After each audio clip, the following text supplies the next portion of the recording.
Hey everybody, it's the dude here to bring you the first of many videos talking about The Walking Dead, Game of Thrones, and Star Wars, including other movie, video game, and comic book reviews. Our topic for today, who did Negan kill? Now you've probably seen about 150 videos talking about every little aspect of that final scene, but I think I have a few things that nobody's talking about and that everyone missed. Now that is your official spoiler warning. If you haven't seen the Season 6 finale, or you don't want to know anything I might think about the Season 7 premiere, and if you haven't read issue 100 of the comics, or don't want to know anything that's in it, if you haven't read it, please stop watching now, or keep watching and watch it forever and ever. Now first I want to talk about all the similarities between the TV show Negan scene and the comic book Negan scene. You can go on YouTube right now and find half a dozen videos of the dialogue and sound for that scene played over the actual comic book panels from the issue. And basically, it's line for line. Everything is the exact same, and it's pretty amazing. Sometimes the show does things straight out of the comic, but they've implemented their own changes, and that forces those scenes to not be able to be made exactly the same way. So that means any differences that they were forced to make show the changes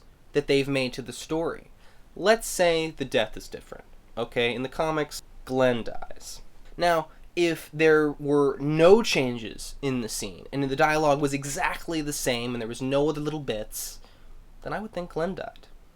Because all the evidence would point to it. There wouldn't be anything different to look at, but there are differences. Now why? They had to set up the next season. And that's the biggest problem with the show in general. The setup. The show foreshadows way more than the comic does. More than I'm comfortable with. Especially when it came to the introduction of Negan. Let's go over it. Now, in the comics, the biker thing does happen. They stop them and they mention Negan's name, like, give us all your shit. That's good. That's necessary. Later, they talk to Jesus and he does give them a little more information. But in the show, they foreshadow the death itself way too much. In the biker scene, they give us the information that Negan usually only kills one person. Okay, so somebody's probably gonna die. Good to know, thanks. Then, Jesus at the hilltop gives us way more information, and he tells us specifically that Negan shows up, picks a person, and beats them to death. Then we even see pictures of the carnage, of the result of Negan. Then, even more, the Saviors have fucking branding on their weapons, and it's Lucille. They show us the weapon. In the comics, basically, Negan's just on a cover, in shadow, and it was released 2 months before the issue, and people didn't even know it was Negan. There was no hints, there was no talk, there was no information. At most, people thought he was just another one of the Saviors. And when the scene finally comes around, it's so intense, it's so fresh, it's so surprising, and it's so satisfying. The show was not. Why? Because they already gave you the experience. They told you it was gonna happen, they described how it happened, they showed the carnage, they showed the murder weapon, and you know what? They even gave you the death. Look back. Glenn's fake-out kill, when that happened, we experienced Glenn's death. We couldn't believe it. It was awful. We were so sad. Well, I guess they don't need to kill Glenn anymore. They've already done it. Why would it still be Glenn? If it's Glenn, I'm gonna be disappointed. There's too much secrecy, there's too much hiding. There's too much change. Now let's go over those changes. Alright, first up, the number of possible victims. In lineup order in the comics, you got Carl, Rick, Maggie, Sophia. Don't forget about Sophia. Sophia obviously died in Season 2 in the barn incident, but Sophia makes it all the way. Carol, her mother, dies early, and she gets adopted by Glenn and Maggie, so she's in Maggie's arms. Glenn, Michonne, and Heath. 7. That's it. Just 7. In the show, there's a lot more. You have the 11 benevolent elephants here.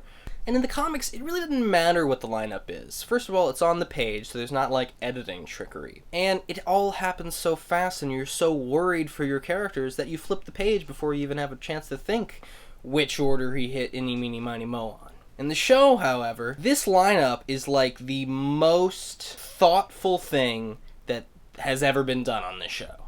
They must have spent forever thinking about, they can't be together because they're gonna move here and then this. Not a single character is by their closest significant other. Glenn's not by Maggie, Rick is neither by Michonne or Carl, Abraham and Sasha are split up, Carol is not there for Daryl. But the most important thing to remember is that this lineup is really just meant to distract and confuse us. Because in the end, just like the comics, the lineup doesn't matter. Negan's gonna pick whoever he wants to pick. So now it's up in the air. That difference between the show and the comic book doesn't do anything. Number 2, the 2 groups. So the lineup is made of 2 groups of people. 7 from the RV and 4 from the van. The people in the van are the people I really care about. This idea of some of the group being kidnapped and being brought to the lineup at the last minute is not in the comics. Therefore, what's the reason? It kept us in suspense about whether Daryl was dead or not, but then it gives us Daryl. So they're gonna kill Daryl? Daryl doesn't even get a line. What's his last line if he dies? If any of them die, what was the last thing any of the 4 of them talked about? I'm going after him because he's mean. You're not going. Daryl, you're gonna die. I'm going with him. What? Alright, fine, we're going home. Those are not the final bits of dialogue you write for Glenn, Michonne, and Daryl.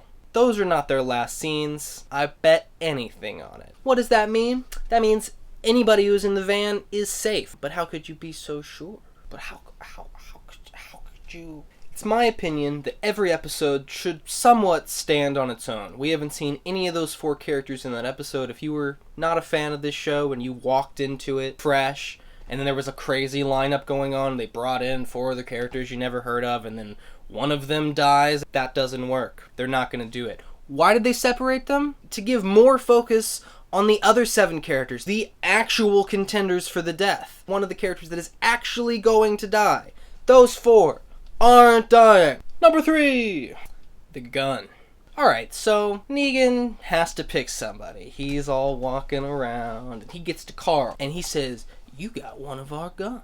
And he picks it up, and it's the gun that we saw before, the branded Lucille logo on that. Negan picks it up and sticks it in the front of his pants. That's new to the show. Now Negan has a gun.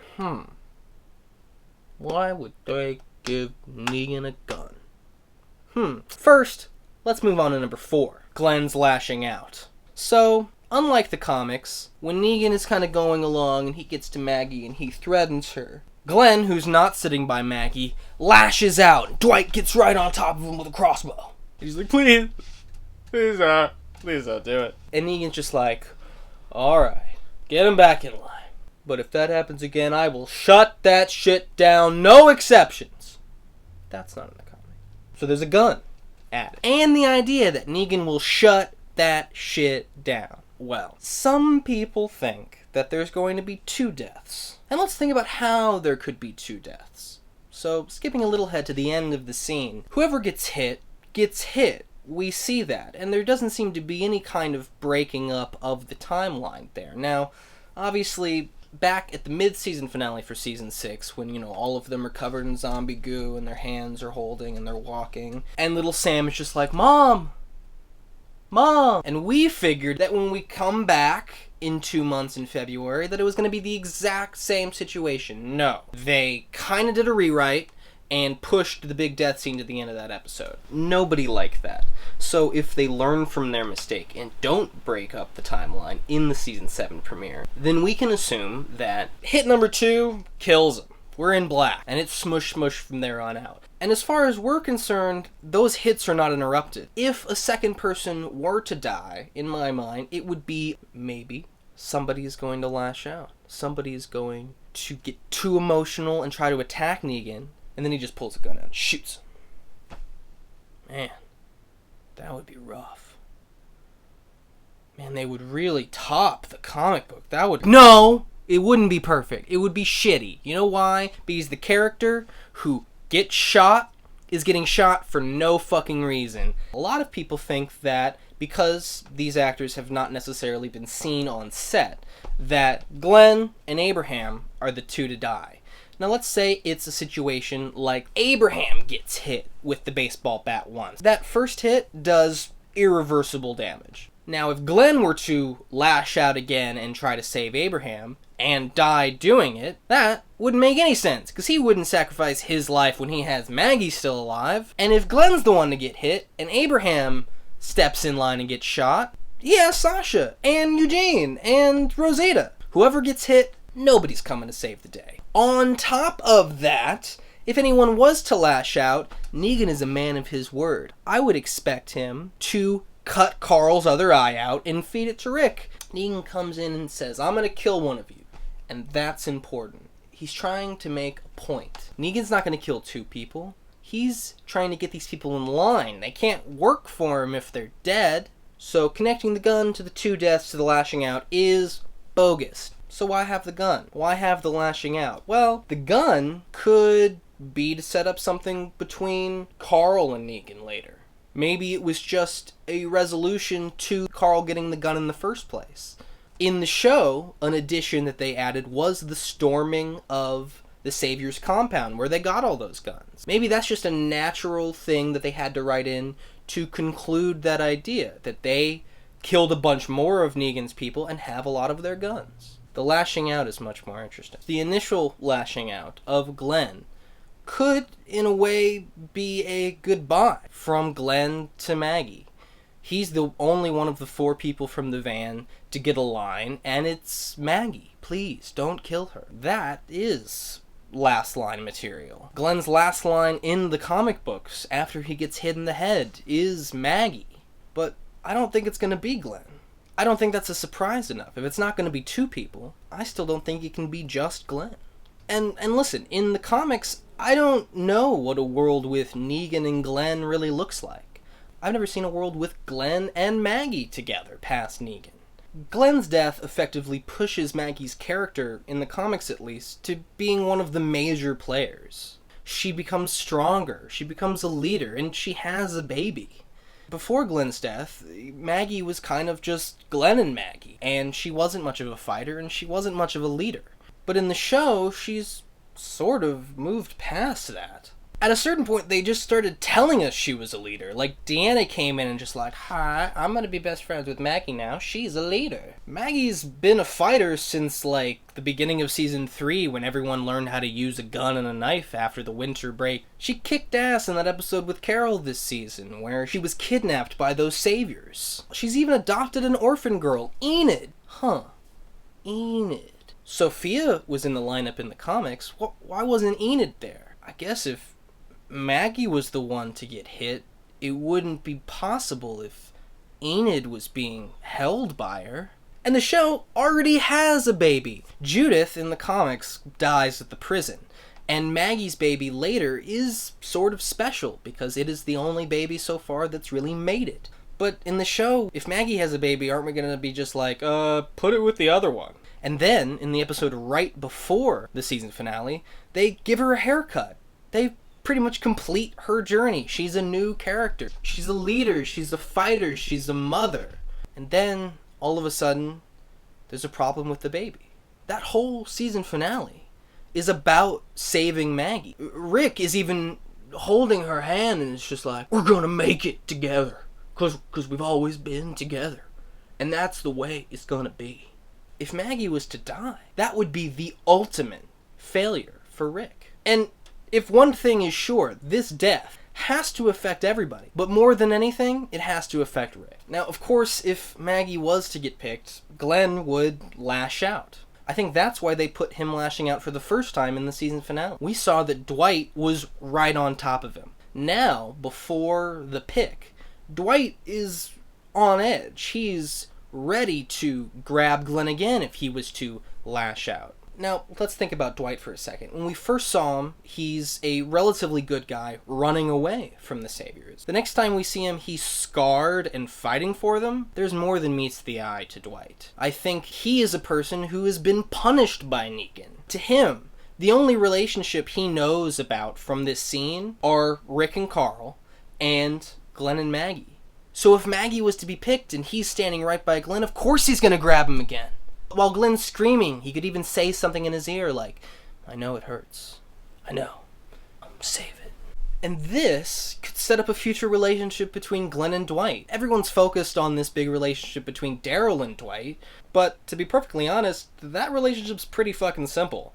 You killed Denise, I hate you. Glenn's relationship, if there were to be one, would be much more complicated. He would start to see Dwight as someone who also hates Negan, who might be able to be used against Negan. And then that would cause conflict between Glenn and Daryl about Negan, two characters that aren't in the story of Negan. And I think that's more exciting than anything. Now, before I go, a lot of people have seen on-set pictures. They think Glenn and Abraham haven't been on set, they must be dead. They think they've seen Maggie on set. Well, if I was producing this show, I would make sure to bring the person that dies in the premiere to set later in that year, pay them for one day, and make sure a picture gets taken of them. Easy. And then I would figure out who the biggest candidates are that everyone thinks are going to be, and I would make sure that they shoot all of their scenes indoors. The only way anybody ever gets a picture on set is if it's outside. Easy fix. Okay, that's why I think Maggie's it. I think it's the perfect choice. I think if it's not going to be Glenn, it has to be Maggie. If both characters survive past this point, I suppose I'll be excited because I've never seen that. But where else can they go? She's already a leader, and we already have a baby. Well, this has been fun. We'll see you in October. Thank you for watching. Please like and subscribe and watch it again. This has been The Dude. See ya.